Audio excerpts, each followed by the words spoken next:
The video is pretty disturbing right from the beginning. It shows a staff member at Walnut Grove High School write out the N-word with one letter missing. Then in the video, you hear a student off camera shout out the final letter. R. The person at the front of the classroom then completes writing the racial slur, while some of the students whose faces we blurred cheer and laugh. The video then abruptly ends. There was a lot of laughter in the video. Why do you think some of the kids thought it was funny? Because they knew that it was probably embarrassing. There was black kids in the classroom. Tuesday, we spoke with Adriana Wyatt by phone. She says the daughter of a family friend recorded the incident last week. Both Adriana and her mother reposted the video. People need to be held accountable for that. It is not okay to make these students feel a certain type of way while they're in your classroom. We reached out to the Walton County School District. In a statement, a district spokesperson wrote, quote, Walton County School District is aware of the video that is circulating and we are investigating. The individual involved is no longer employed with the Walton County School District. He probably got these students thinking it's cool to say that. They probably saying it now. Yes, that's what I think. I think he interpreted it right at the end. Based on all that we saw, which there could have been a whole lot more context going on with this. But it did appear that the kids were like getting amped up for it. Like, yeah, like you said, they were kind of hollering and laughing and giggling and all that stuff.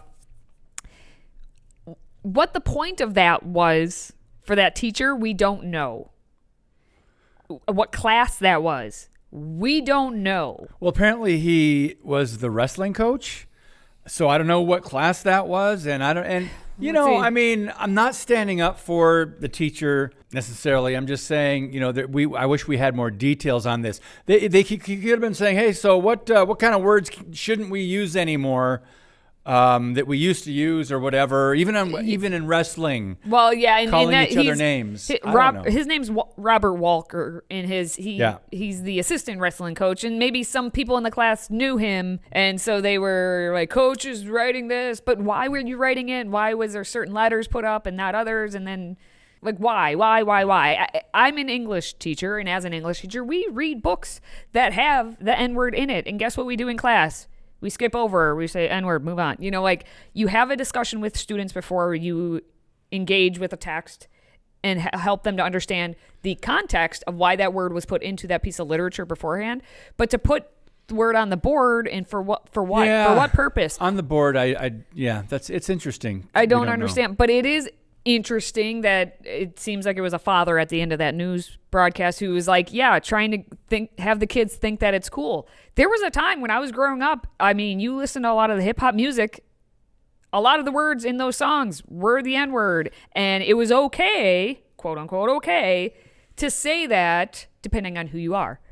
So now we're policing language. Who gets to say it and who doesn't get to say it? Yeah, because if you want to talk about history, if you want, who knows, again, what the context was. Let's jump to the end real quick on this one. Channel 2 Action News has not been able to confirm what led up to the word being written on the board. So they don't know. There's no word on whether students seen laughing and cheering the video will be disciplined. So, and this is my more... Like, oh my goodness. Whatever, if that teacher was putting it on the board for absolutely no purpose, like, he should be fired. Okay, got it. But why are the kids cheering so loudly and like seemingly something had to be going on? And also, per usual, why are we having cell phones in the classroom to be recording our teachers? Like, well, I kind of like some of these videos that we're catching teachers doing things, usually with the transgender stuff or the warped ideology or the Marxism in the classroom, stuff like that. I'm glad we're catching some of these because without the iPhones, we wouldn't. But yeah, I agree that it can be problematic if the kids got phones. So there's a double-edged sword.